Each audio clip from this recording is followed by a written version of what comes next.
प्रभु जीशुंकर महत् नाम को धन्यवाद दिए।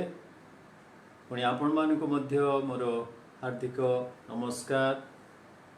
आशा करे आपण माने भलरे अछंती, सुस्थ स्वास्थ्य रे ईश्वरंकर सानिध्य मध्य को आसीचंती बोली विश्वास करे।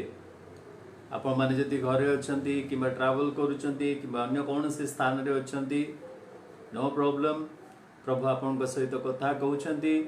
निश्चित भाव में आज सोमवार प्रार्थना सभा आशीर्वाद युक्त हम बोली आशा करे। प्रिय बंधु माने आज की प्राय 12 गोटी सप्ताह हेलाणी, 12 गोटी सोमवार आमने ईश्वरंकर मंदिर मध्य बसी उपासना करि पारुनाहु।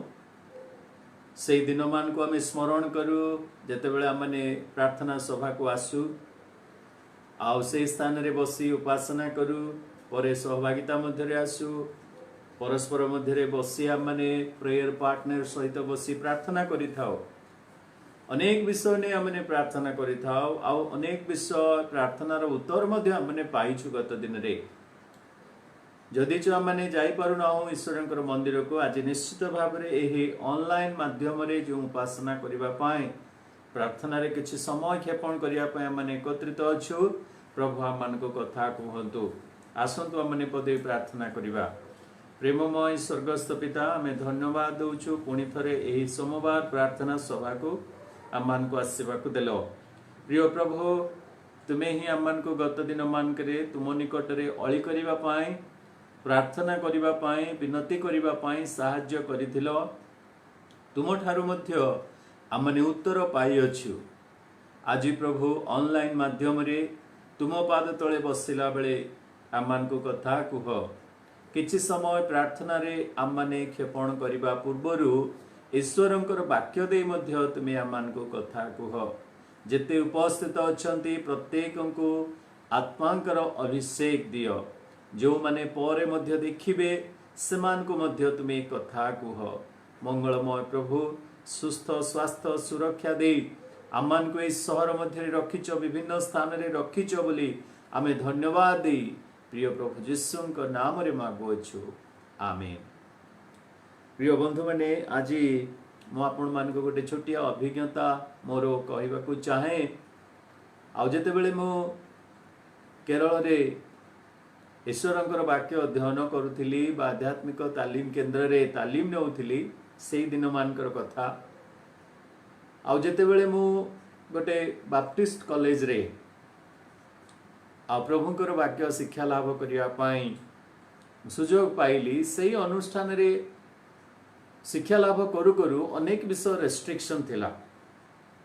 मोर जन्म मध्य गोटे बाप्टिस्ट मंडली रे, पुणी सही बाप्टिस्ट शिक्षा मत अनुसार ही मोर जीवन काटी मु आसीची। आ सही परि बाप्टिस्ट कॉलेज रे मध्य तालीम पाइबार सुजोग पाइली। तेणु प्रभु को धन्यवाद दिए। परे परे आसी गोटे बाप्टिस्ट मंडली रे आज ओडिशार मातृमंडली भाव में परिचित यही कटक ओडिया बाप्टिस्ट मंडली पालकर दायित्व मध्य मु बहन कली। तेणु प्रभु को धन्यवाद दिए। तेबे से तालीम नेउथिबा समय रे तालीम नेला पोरे मध्य मु सब बेले लुचि लुचि किना गोटे रिवाइवल मीटिंग जोठी होची सेठी की चली जाउथिली। मोर गोटे आग्रह थिला सांग मान को सेमान को इन्फ्लुएंस करिबा, रिक्वेस्ट करिबा, चल रे जिबा। आ मु सेमान को नहीं आ कोन करूथिली, रिवाइवल मीटिंग गुडा को अटेंड करूथिली। जो जगह रे रिवाइवल मीटिंग होतिला, विशेष करी आ से मीटिंग गुडा करे बहुत जोश थिला, होश थिला। आ सेठी भलो म्यूजिक बाजुथिला, प्रार्थना होतिला, ए समस्त विषय होतिला। आ जेते बेले वर्शिप हुए वाक्य पूर्वरु से वर्शिप टा मते बहुत भलो लागुथिला। किंतु गोटे विषय मु बुझी पारु नथिली, से वर्शिप समय रे जितेबेले बाजा बाजिबार गति तार मंथर जितेबेले की वृद्धि पाइबो, टेम्पो जितेबेले की बढ़िबो, सेही समय रे सेही उद्दीपना सभा रे अनेक लोक डेई पडुथिले। से माने चित्कार करी कांदी कांदी प्रार्थना करुथिले। आ से गीतर ताल अनुसार से मान को होलिबा को पडुथिला, नाचिबा को पडुथिला। तबे मु से मानकर सहित बेले बेले सेही ताल रे मध्य टिके नाचुथिली, टिके हलुथिली। बेसी हली पारु नथिली, कारण बाप्टिस्ट विश्वास बा सेही प्रकार उपासना रे मु बढ़ी आसीची। तेबे एमती हो अनेक दिन परे मु गोटे विषय मन को मोर आसला जे से माने इति प्रार्थना करूछंती प्रार्थना कला बेले विभिन्न भाषा रे कथावार्ता करूछंती से शब्द ये करूछंती मु तांको सहित होलुची सत मु तांको सहित गीत गाउची सत मु प्रार्थना करूची सत कांदुची सत किंतु मते काहे कि परभाषा आसु नै ए परभाषा काहे कि मते प्रार्थना रे आसु नै से माने परभाषा कहउछंती केते स्पिरिचुअल मु निज को सब बेले आ गोटे न्यून भाव रे देखुतिली काहे कि मु परभाषा कहि पारु नै ए प्रश्न गोटे मो मन को सब बेले घारुथिला आ जते बेले से माने परभाषा रे कथा कहउतिले पुनी प्रार्थना करूथिले से समय मु भगवान मध्य रे काउ बलिया प्रार्थना करी चुप होइके रहउथिली निज को टिके भलो लागु नथिला मो सांग माने मध्य ठीक से प्रकार से माने मध्य मो सहित थिले तेबे धीरे धीरे मु चिंता कली ईश्वरंकर वाक्य मध्य रे मु ताको ध्यान करबा को आरंभ कली जे प्रार्थना सहित परभाषार कोन संपर्क अछि आ मु जते बेले एही परभाषा सुने प्रार्थना मध्य रे आ अनेक लोक कहंती आ बाइबल रे मध्य लिखा अछि जे से तो स्वर्गीय भाषा तबे मोर मन को गोटे आसिला ए स्वर्गीय भाषा काहे की प्रार्थना समय रे ए स्वर्गीय भाषा काहे की कोन मो भाषा रे जदी मो प्रार्थना करिबी मोर प्रभु कोन सुनु नाहंती की मोर प्रभु कोन मोर एही सरल भाषा जोथिरे की साहित्य नाही जोथिरे की व्याकरण नाही जोथिरे की काव्य कवितार भाषा नाही एमती भाषा कोन प्रभु सुनंती नहीं एमती गोटे चिंता मो मन को आसला तापरे मो भाबुतली प्रभु प्रार्थना सुनिबा पई हेले स्वर्गीय भाषार प्रार्थना सुनी कोन अति शीघ्र तांको उत्तर दियंती की एपरि गोटे प्रश्न मध्य मोर मन को घारिला तेबे मु चिंता कली अध्ययन करबा को लागिली देखिली जे परभाषा अन्य किछि नुहे स्वर्गीय भाषा नुहे किंतु परभाषा प्रचलित गोटे अन्य देशर भाषा को परभाषा बोली कहा जाउथला जहा कि हमने प्रेरित पुस्तक 2 पर्व 1 पदरु 10-12 पद पर्यंत आम देखु आ प्रेरित पुस्तक 10 पर्व रे मध्य देखु एपरि अनेक स्थान रे एही आ परभाषा विषय रे लिखा अछि प्रथम कोरिन्थियो तार 13 पर्वर कथा मध्ये हमने जानू 8-10 पद मध्य रे एही आ परभाषा विषय रे लिखा अछि किंतु प्रेरित पाउल ता परे परे जिते चिठाउ लिखिचंती परभाषार कोनोसी थिरे आ से मेंशन करि नाहंती किंबा अन्य प्रेरित माने मध्य एही परभाषा को एते गुरुत्व देई नाहंती किंतु समय एपरि गड़ी चलिला वर्तमान परभाषा को आपण माने जानंती समस्ते मते भूल बुझिबेनी परभाषा को एपरि प्राधान्यता दिया जायछि जे परभाषा जदि तुमे कहू ना हो तुमे जदि भाववाणी कहू ना हो भविष्यवाणी कहू ना हो तबे तुमे प्रभु को पाइचो कि नाही आत्मांकर अभिषेक पाइचो कि नाही ताहा मध्य संदेह बोली कथाटा आसुछि तबे एई स्थान रे मु जेतेबेले चिंता करूथिली परभाषा गोटे अन्य विदेशर भाषा जहाँ कि आम मैंने बुझी पारुना हूँ मोर प्रिय बंधु माने प्रार्थना और परभाषार संपर्क को जेपरि आम भूल बुझीबानी से आजिर चिंता प्रार्थना पूर्वर अल्प टिके मु कहबाकू चाहे प्रार्थना और परभाषा बा प्रार्थना रे परभाषार स्थान जेतेबेले आम मैंने परभाषा कथा चिंता करू मु आज अल्प समय आपण मानकू कहिबी जे पुरातन नियम रे प्रथम रे एही परभाषा प्रभु व्यवहार करथिले जहा कि आपण माने आदि पुस्तक 11 पर्व रे देखिबे पुरातन नियम रे प्रभु परमेश्वर एही परभाषा को बा विदेशीय भाषा को जहा कि इस्राएल लोक माने बुझी पारु नथिले जानी पारु नथिले सेही परि एक भाषा को प्रभु व्यवहार कले जेते बेले से माने तांकरी कथा को बा आज्ञा को मानिले नाही अबाट रे गले आ जेते बेले से माने अहंकारी हेले सेमानकु बाट को आनिबा पाई प्रभु एही परि परभाषा व्यवहार कले गोटे दंडर चिन्ह स्वरूपे गोटे आश्चर्य कर्मर चिन्ह स्वरूपे प्रभु सेमानकु दंड देबा पाई विचार देबा पाई प्रभु व्यवहार करिसेंती आसंतु देखिबा 2-3 गोटी विशेष विशेष घटना पुरातन नियम पुणी से परभाषा केमती व्यवहार करा जायछि ताकु मु आपण मानको कहिबी मो सहित दया करी खोलंतु आदि पुस्तक तार 11 पर्वर कथा जहाँ कि आमने समस्ते भल भाव जानू जो थिरे कि परमेश्वर आही लोक मानू जो लोक मानू प्रभु आदेश देते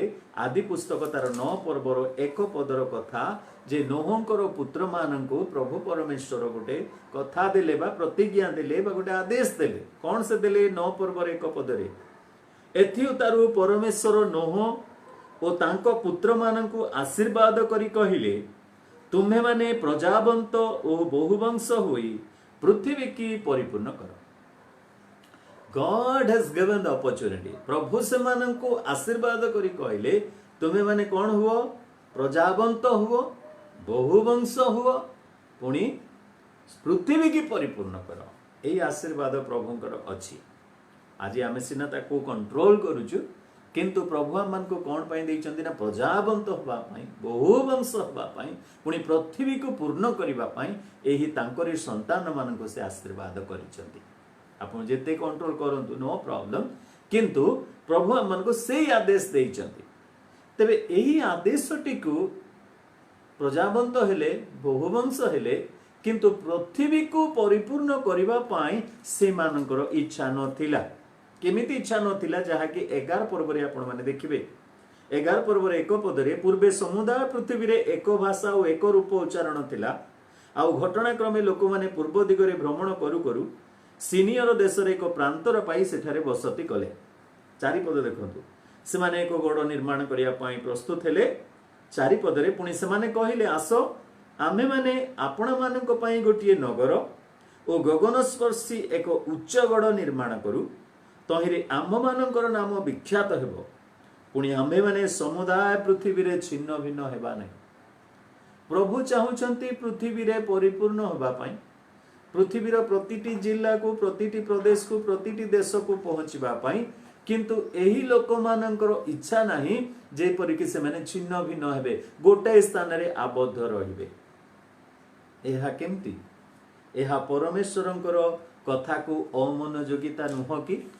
ତେବେ ଏହି ଅମନୋଯୋଗୀ ଇସ୍ରାଏଲକୁ ମନୋଯୋଗୀ କରାଇବା ପାଇଁ, ପ୍ରଭୁଙ୍କ ଆଡ଼କୁ ଫେରାଇବା ପାଇଁ ପ୍ରଭୁ କ'ଣ କରୁଛନ୍ତି ନା, ସେ ଯଦି ଆପଣମାନେ ଆଉ 7 ପଦ ଦେଖିବେ, ଏଣୁକରି ସେମାନେ ଯେପରି ପରସ୍ପର ଭାଷା ବୁଝି ନ ପାରନ୍ତି, ଏଥିପାଇଁ ଆସ ଆମ୍ଭେମାନେ ଓହ୍ଲାଇ ଯାଇ ସେ ସ୍ଥାନରେ ସେମାନଙ୍କର ଭାଷାର ଭେଦ ଜନ୍ମାଉ।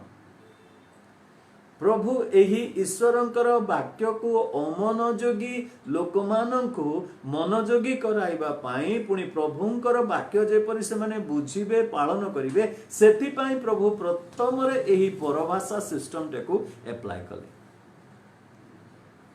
ଏହି ପରଭାଷାକୁ ସେ ଆଣିଲେ, ଭାଷାର ଭେଦ ଜନ୍ମାଇଲେ। ସେ ହେଉଛି ପରଭାଷା। ଯେତେବେଳେ ସେମାନେ ଆଉ ପାଖରେ ପାଖରେ ଅଛନ୍ତି, କଥାବାର୍ତ୍ତା କରୁଛନ୍ତି, ପାଖ ବନ୍ଧୁ ଜଣକ ଯେତେବେଳେ ଅନ୍ୟ ଭାଷାରେ କଥା କହୁଛି, ଏଇ ଭାଇ ଜଣକ କହୁଛନ୍ତି ମତେ ଟିକେ ଇଟା ଗୋଟେ ଦିଅ, ଆଉ ସେ ତାକୁ କ'ଣ କହୁଛି ନା ସେ ତାକୁ ପାଣି ଗ୍ଲାସେ ଦଉଛି, କି ସେ ତାକୁ ଆଉ କ'ଣ ଦଉଛି। ପରସ୍ପର ମଧ୍ୟରେ କଥାବାର୍ତ୍ତା ସେମାନେ ବୁଝିପାରିଲେ ନାହିଁ, ଭାଷାର ପରିବର୍ତ୍ତନ ହେଇଗଲା, ଭାଷାର ଭେଦ ଜନ୍ମିଲା। କାହିଁକି ପ୍ରଭୁ ଏସବୁ କଲେ? କାରଣ ସେମାନେ ଈଶ୍ୱରଙ୍କର ବାକ୍ୟ ଯାହା ଥିଲା ଜଗତକୁ ପରିପୂର୍ଣ୍ଣ କରିବା ପାଇଁ ଏମାନେ ଇଚ୍ଛା କଲେ ଯେପରି ଆମମାନେ ଛିନ୍ନ ଭିନ୍ନ ହେବା ନାହିଁ। ମୋର ପ୍ରିୟ ବନ୍ଧୁମାନେ, ଏହି ବାବିଲ ଦୁର୍ଗ କଥା ଆପଣମାନେ ଜାଣନ୍ତି। ପରେ ପରେ ଏହି ବାବିଲ ଗଡ଼ ହିଁ ବାବିଲୋନ ନାମରେ ପରିଚିତ ହେଲା।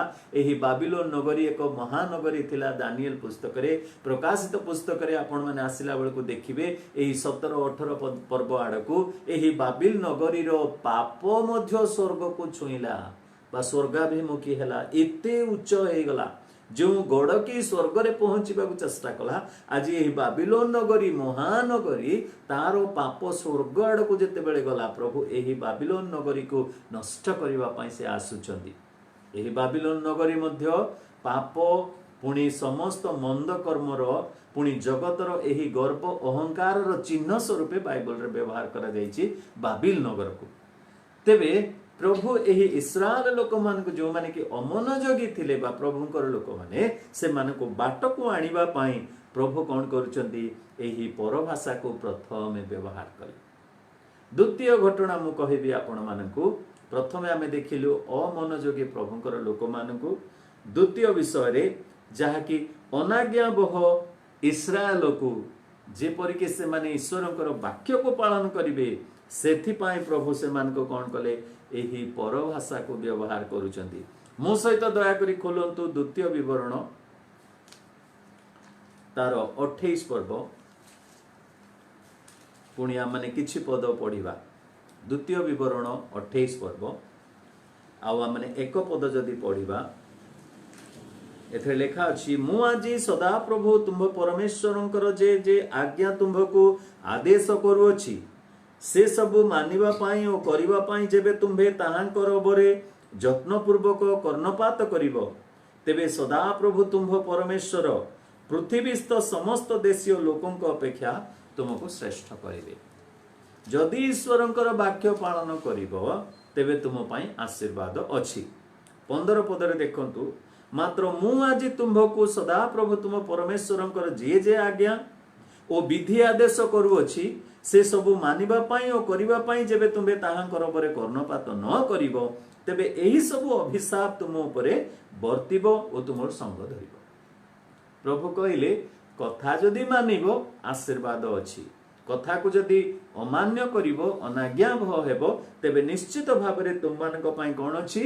ना अभिशाप अछि तेबे की प्रकार अभिशाप प्रभु रखिथिले जदि आपण माने द्वितीय विवरण 28 पर्वर 49 पद को पढ़िबे सेथिरे से लेखुचंती 49 पदरे जेपरी उत्कृष्ट पक्षी उड़े सेपरी सदा प्रभु दूररु पृथ्वीर प्रांतरु एक गोष्ठी की तुम्भ प्रतिकूल रे आनिबे सेही गोष्ठीर भाषा तुमे बुझी परिबो नाही सेही गोष्ठीर भाषा तुमे बुझी परिबो नाही पुणी 64-65 पदरे मध्य आपण माने देखिबे सेही द्वितीय विवरण 28 पर्वर 64 एवं 65 पुणी सदा प्रभु पृथ्वीर एक सीमारु आन सीमा पर्यंत समस्त गोष्ठी मध्य तुमको छिन्न भिन्न करिवे आउ सेठारे तुम्भे आपणारो आपणा पूर्वपुरुष गणर अज्ञात काष्ठ और प्रस्तर अन्य देवता गणर सेवा करिवो तुम्भे सेही गोष्ठी लोक मानक मध्य किछि सुख पाइबो नाही ओ सेठारे तुम तळीपार किछि विश्राम नेबो नाही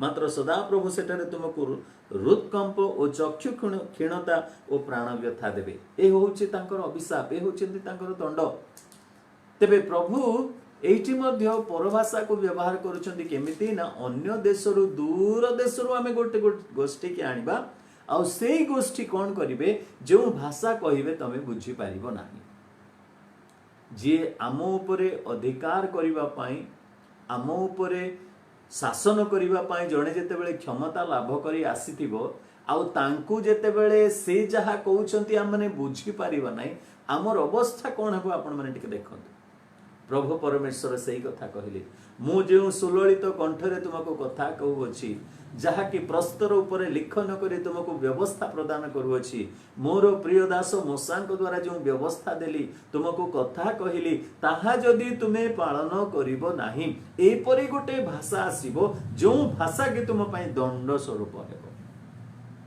चिंता करंतु जदि कटक को केही आसीबे आमान को शासन करिवा पाई किंतु आमे तांकर भाषा बुझु नथिबा आम मनरे रेस्पेक्ट थाई पारे तांको पाई प्रेम थाई पारे तांको पाई भय मध्य करूथिबा से जेते बेले आसिले आम घर को आमे जदि तांको दहीबरा देइकरी कहबा आज्ञा दहीबरा होची कटकर फेमस ताको खांतु से जदि गोटे चटकणा मारिबो केमती अवस्था हेतिबा आपण माने चिंता कर इस्राएल रो अवस्था सेही प्रकार हैला जे प्रभु अन्य भाषा को एक विचार रो चिन्ह दंडर चिन्ह स्वरूपे प्रभु ताको सुचेई दउचंती परभाषा मोर प्रिय बंधु माने ताहा संभव हैला केते बेले ना इस्राएल लोक माने जेते बेले कि छिन्न भिन्न हेले बाबिलोन को गले आसीरिया को गले से माने एक भिन्न भाषावादी मानकर मध्य रे दंड पाइले तेबे प्रभु सेही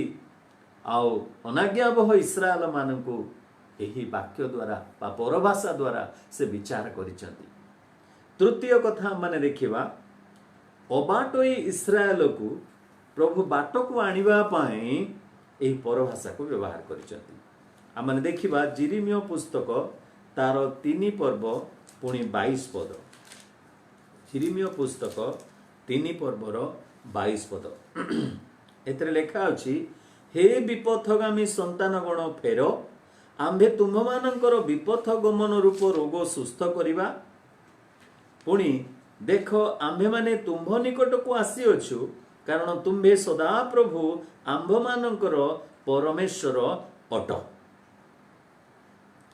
हे विपथगामी संतान गण फेर आमे तुम मानकर विपथ गमन रूप रोग सुस्थ करिबा।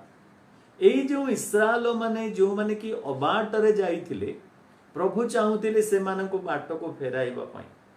अबाटोई माननको बाट देखैबा परमेश्वरंकर रहिछि कर्तव्य बा परमेश्वरंकर प्रेम स्नेह अनुग्रह तांको दाबी करे।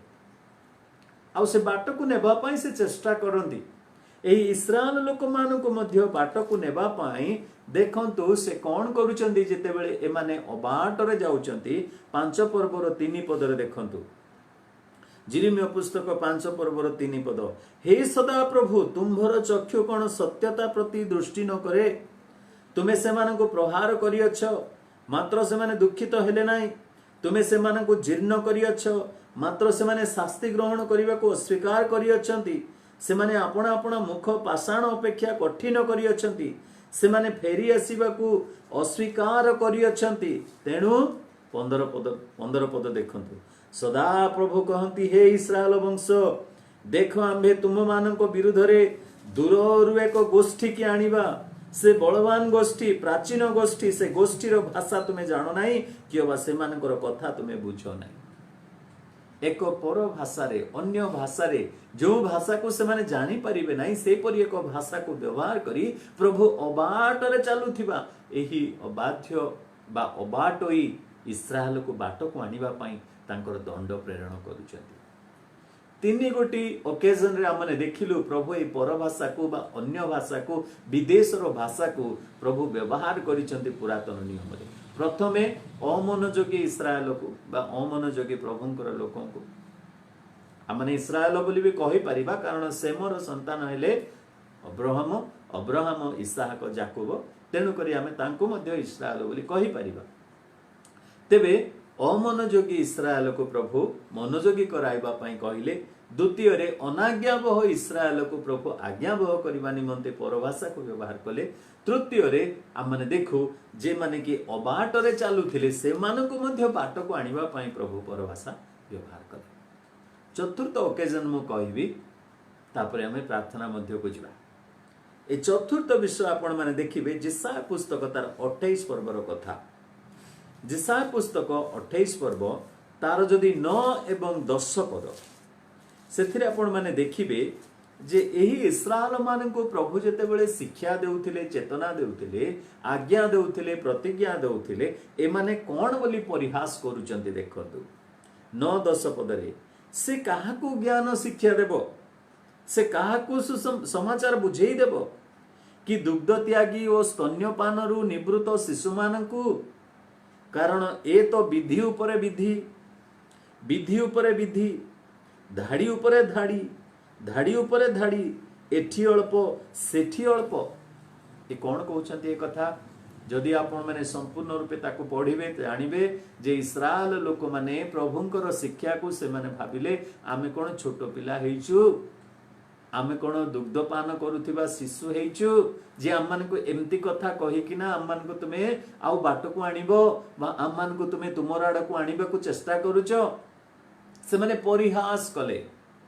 से माने एही भाषा को एही प्रकार कथा को ए प्रकार शैली को परमेश्वरंकर एही विषय को से माने परिहास कले अहंकारी हेले।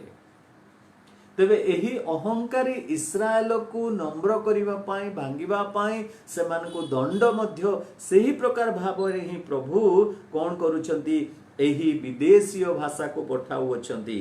11 पदरे देखंतु ना मात्र से विदेशीय ओष्ठाधर ओ परभाषा द्वारा एही लोक माननको कथा कहिबे जहा कि प्रथम करंतिय तार 14 पर्वर 22 पदरे आपण माने देखिबे प्रेरित पाउल ताहा कोट करूचंती प्रथम करंतिय मंडली को बा करंतिय मंडली को जेतेबेले से कहउचंती 14 पर्वर प्रथम करंतिय 14 पर्वर 21 एवं 22 पद व्यवस्था रे लेखा अछि। प्रभु कहंती विदेशीय भाषावादी मानक द्वारा ओ विदेशीय मानक मुख द्वारा आम्भे एही लोक मानक कथा कहिबा मो कथारे जो माने शुणी बुझी पारु नाहंती, मोर कथा को जो माने परिहास करूचंती, अहंकारी हेउचंती, से माननको एपरी भाषा द्वारा कथा कहबा जहा कि से माननको निमंते आनंददायक नथिबो, किंतु से माननको निमंते ज्वलन एवं कष्ट एवं पीड़ार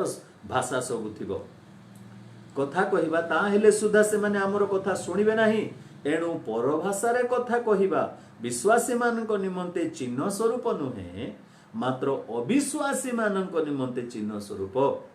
अन्य पक्षरे भाववाणी कहबा अविश्वासी मानक निमंते चिन्ह स्वरूप नुहे, मात्र विश्वासी मानक निमंते चिन्ह स्वरूप। मोर प्रिय बंधु माने, प्रभु एमान को ए प्रकार एक दंड देइचंती जे जेतेबेले से माने ईश्वरंकर वाक्य को अमनोयोगी हेले, अनाज्ञाबह हेले, पुणी अहंकारी हेले, पुणी से माने कौन होचंती ना अबाट रे चली जाउचंती, सेही परि इस्राएल लोक माननकु चिन्ह स्वरूपे प्रभु परभाषा को व्यवहार करे। दंड भावरे बा दंडर चिन्ह भावरे, विचारर चिन्ह भावरे प्रभु व्यवहार करे। इस्राएल लोक मानक पई दंडर चिन्ह थिला, किंतु मोर प्रिय बंधु माने जेतेबेले शांति राज्य स्थापन हेबो, इस्राएल जेतेबेले 1000 वर्षर शांति राज्य मध्यरे वास करिवो, सेही समय रे प्रभु गोटाए प्रतिज्ञा करूअछंती।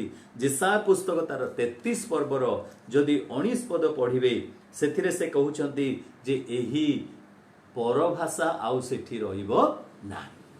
से माने से स्वर्गीय भाषा सुनिबे, सेमानकर भाषा प्रभु बुझिबे, प्रभुंकर भाषा से माने बुझिबे, आउ परभाषा सेथिरे विदेशीय भाषा सेथिरे रहिबो नाही। 19 पदरे देखंतु, तुमे सेही दुरंत गोष्ठी की, अर्थात जो मानकर गभीर भाषा तुमे जानी पारिलो नाही, जो मानकर विदेशीय भाषा तुमे बुझी पारिलो नाही, सेही गोष्ठी की आउ देखिबो नाही। सेतेबेले मु बुझिली जे प्रभु मोर प्रार्थना रे एही परभाषा नथिले मध्य मोर प्रार्थना प्रभु सुनिबे। ए परभाषा स्वर्गीय भाषा हेई पारे, वाक्य रे लेखा अछि सत, किंतु एही स्वर्गीय भाषार आवश्यक नाही जेतेबेले मु प्रार्थना करिबी मोर प्रभु को सुनेबा पाई, किंतु प्रभु मोर भाषा को चाहंती नाही, किंतु प्रभु मोर हृदय आ मन को जानती। तेणु करी गीत तार 51 रे प्रभु परमेश्वर निमंते गीत रचक कहउछंती जे हे प्रभु तुमे भग्न आत्मार परमेश्वर, बा तुमे 51 जिसा पुस्तक तार 51 रो 17 पद पढ़िबे, भग्न आत्मा परमेश्वरंकर ग्राह्य बळी, हे परमेश्वर तुम्हे भग्न और चूर्ण अंतकरण तुच्छ करिबो नाही। भग्न और चूर्ण अंतकरण तुमे तुच्छ करिबो नाही। सेही परि जदि हम माने जिसा पुस्तक तार 57 पर्व पुणी तार जदि 15 पद हम माने पढ़िबा, जिसा पुस्तक 57 पर्व पुणी 15 पद, एथिरे लेखा अछि, कारण जे अनंत काल निवासी जहांकर नाम धर्ममय, सेही उच्च उन्नत पुरुष एही कथा कहंती, आंभे ऊर्ध्व और पवित्र स्थान रे वास करू, मध्य नम्र लोक मानकर आत्मा को सजीव और चूर्णमना लोक मानकर अंतकरण को सजीव करिबा पाई आंभे चूर्ण और नम्रमना लोकंकर संगरे हे वास करू। आज प्रभुंकर सानिध्य मध्य को आसिला बेले आमे परभाषा रे कथा कही प्रार्थना कले जे ताहा स्वर्गीय भाषा हिथिबारु प्रभु अति शीघ्र सुनिबे ता नुह।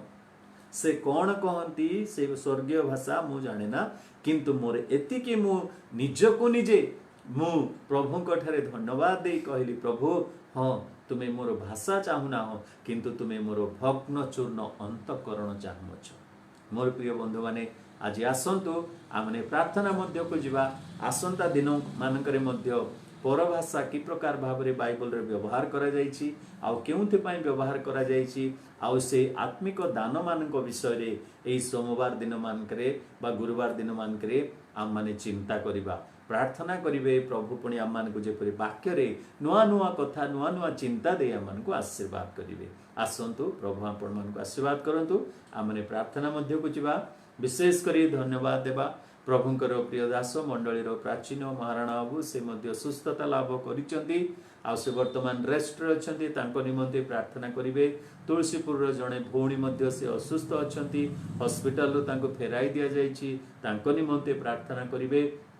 सेही परि मध्य प्रार्थना करिवे जे आउ जणे आउ भाई मध्य असुस्थ अवस्था रे अछंती, आउ से वर्तमान आईसीयू रे अछंती कटक चंडीर जड़े भाई वृद्ध भाई जड़े आउ तांको निमंते प्रार्थना करिवे प्रभु जेपरि तांको सुस्थता देवे। आममानक मध्यरे अनेक वृद्ध वृद्धा अछंती प्रिय प्रभुंकर दास दासी माने दया करि सेमानक पई प्रार्थना करंतु। कोरोना जेपरि भावे कटक सहर को आज आक्रांत करुची प्रार्थना करंतु आमे जेपरि सुरक्षा मध्यरे रहिबा देश पई राज्य पई पृथ्वी पई पुणी विशेष करी आमे प्रार्थना करिबा एही महामारी जेपरि अतिशीघ्र दूर हेबो आमे जेपरि पुणी थरे मंडली रे बसी तांकर उपासना करिबा सेथिपा आमे प्रार्थना करिबा। आउ मो प्रार्थना करी आशीष भिक्षा कला परे आपण माने आउ घरे घरे बसी एही समस्त विषय पई प्रार्थना रे किछि समय क्षेपण करिवे बोली मु आशा और अनुरोध करे। आसंतु आमे प्रार्थना करिबा। प्रेममय प्रभु आमे धन्यवाद दउछु तुमर प्रशंसा करूछु पिता। आज सोमवार प्रार्थना सभा माध्यम रे तुमे आमान को कथा कहिलो आमान को प्रार्थना रे आमर भाषा नुह किंतु प्रभु आमर मन आमर हृदय को तुमे देखिबा परमेश्वर। तेणु करी आज आमे प्रार्थना करूछु धन्यवाद दउछु प्रिय आमर महाराणा भाई को तुमे सुस्थता देलो तांको प्रभु आ रिकवरी मध्य रखिछ अतिशीघ्र तांको रिकवरी दियो। से तुलसीपुर भौणी को आमे प्रार्थना करी समर्पण करूछु से प्रभु प्राय आउ प्रभु प्रभु तुमे तांकर स्पर्श करी तांको सुस्थता दियो आरोग्यता दियो। से मध्य क्रिटिकल कंडीशन रे थिले प्रभु आमे जानु ना वर्तमान प्रभु से केमती अछंती तुमे तांकर सहित रुह। प्रभु कटक चंडीर से वृद्ध भाई जनक मध्य से आईसीयू रे अछंती तांको मध्य सुस्थता दियो। पिला माने जो माने असुस्थ अछंती वृद्ध वृद्धा माने असुस्थ अछंती प्रत्येक को आशीर्वाद अनुग्रह कृपा प्रदान करो। धन्यवाद दउछु यीशु राजा आज आमान को एई प्रकार भाबरे प्रार्थनार सहित एकत्र होबाको सहाय्य कलो। जो समस्त विषय नै प्रार्थना करिवे प्रिय भाई भौणी माने सेमान को तुमे दया करो यीशु को नाम रे मागुछु आमीन। एते बेले पिता परमेश्वरंकर असीम प्रेम त्राणकर्ता प्रभु यीशु ख्रीष्टंकर अनुग्रह दया पवित्र आत्मांकर चिरंतन शांति सुमधुर सहभागिता चेतना प्रेरणा सांत्वना हम समस्त प्रति संगे रही उपकार करंतु आमीन आमीन आमीन।